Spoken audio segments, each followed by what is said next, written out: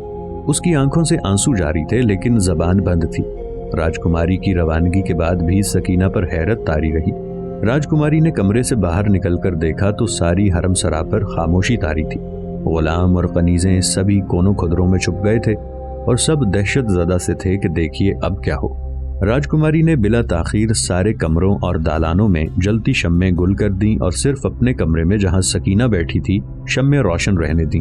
اب سارے حرم سرا میں دور سے دیکھنے پر راجکماری کے کمرے میں تو روشنی نظر آتی تھی، باقی ہر سو اندھیرا چھایا ہوا تھا۔ حرم سرا میں اندھیرے کی حکمرانی راجکماری کے منصوبے کا حصہ تھی۔ اب وہ مطمئن ہو کر ڈیوڑی سے ملحقہ وسیع دالان میں آئی اور ایک کونے میں دیوار سے چپک کر کھڑی ہو گئی۔ یہ دالان ڈیوڑی کے عین متصل واقع تھا، اس لیے غالباً راجکماری کے علاوہ کوئی دوسرا خوفزدہ کسی کونے خدرے میں چھپا معلوم نہ ہوتا تھا، کیونکہ راجکماری کسی طرف سے کوئی آہٹ محسوس نہ کرتی تھی۔ اسے دیوار سے چپکے ابھی کچھ ہی دیر ہوئی تھی کہ ڈیوڑی پر شور و غل بلند ہوا اور ہندوؤں کے جے کارے اس کے کانوں میں بلند ہونے لگے۔ مہاراج ہرچند رائے کی جے! یہ نعرے سن کر راجکماری ڈر اور خوف سے سہم گئی۔ پھر جلد ہی تیروں سے دروازہ چیرنے کی آوازیں بلند ہوئیں تو راجکماری کی خوفزدگی کا یہ عالم تھا کہ کاٹو تو لہو نہیں بدن میں۔ پھر جب جلد ہی دروازے کی رکاوٹ دور ہو گئی اور ہندو سپاہی جے جے کارے پکارتے ہوئے اندر گھس آئے تو قریب تھا کہ مارے ڈر اور خوف اور اضطراب راجکماری کے دل کی حرکت بند ہو جائے اور وہ کسی بے جان شے کی مانند زمین پر گر جائے کہ عین اس وقت راجکماری نے اپنے خوفزدہ دل کو قوی کیا اور ہمت اور جرت سے کام لیتے ہوئے ایک یک لخت تلوار میان سے کھینچ لی اور اندھیرے میں آہستہ آہستہ قدم اٹھاتی ہوئی سپاہیوں کے مجمع عام کی طرف بڑھی اور بڑی پھرتی اور ہوشیاری سے ہندو سپاہیوں کے مجمع میں آ کر مل گئی۔ سارے حرم سرا کے صحن میں اس وقت ہندو سپاہی بھرے ہوئے تھے اور سینکڑوں سپاہیوں کی نظریں راجکماری کے کمرے پر جمی ہوئی تھیں جہاں سے روشنی نظر آ رہی تھی۔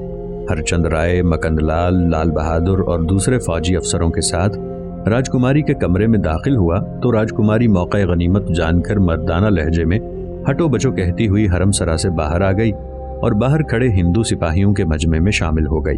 ادھر ہرچند رائے، مکند لال اور لال بہادر راجکماری کے کمرے میں داخل ہوئے تو کمرہ خالی تھا۔ صرف ایک کونے میں سکینہ خدا کی ذات پر بھروسہ کیے دل ہی دل میں یا اللہ کا ورد کر رہی تھی۔ مکند لال نے اسے اشارے سے بلایا تو وہ پاگلوں کی طرح بدحواس سی ان کے قریب آ کر چپ چاپ کھڑی ہو گئی۔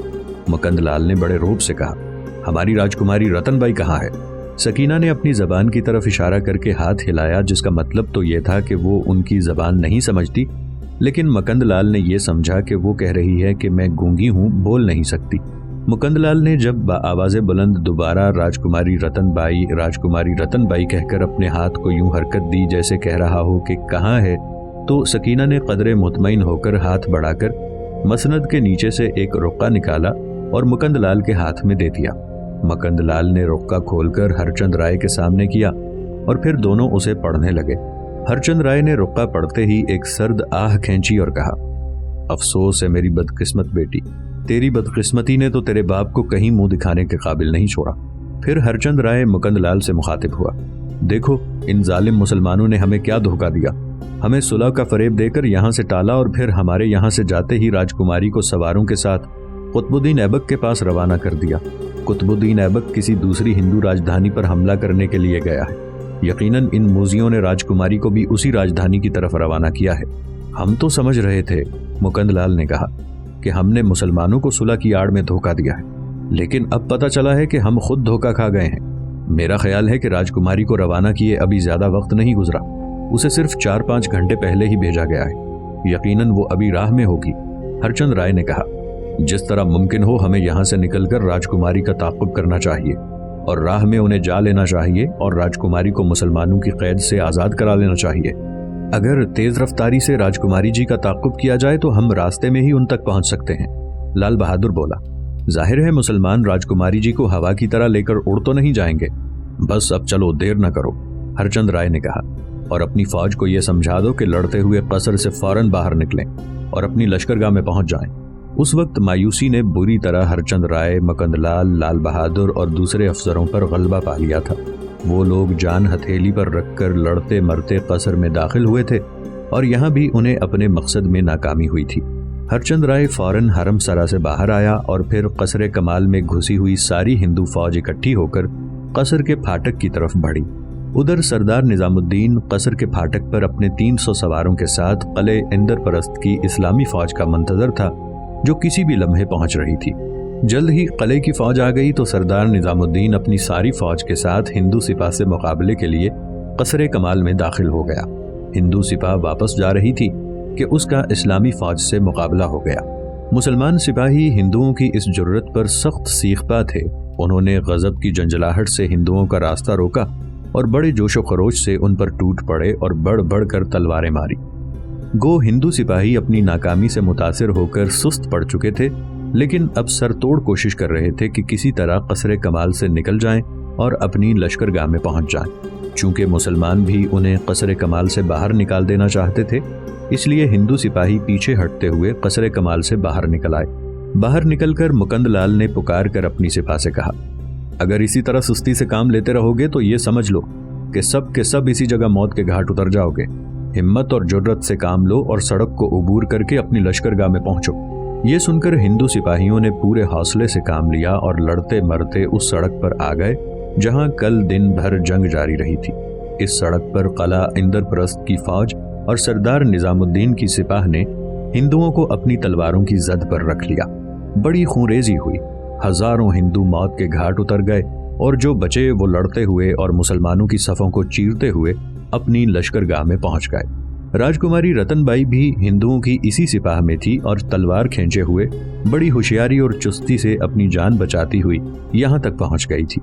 اس دوران میدان کارزار میں کئی بار راجکماری ہرچند رائے کے سامنے آئی، لیکن کچھ تو رات کی تاریکی اور کچھ اپنی پریشانی اور بدحواسی کے تحت ہرچند رائے نے اسے مطلق نہ پہچانا۔ پھر وہ اسے پہچانتا بھی کیسے؟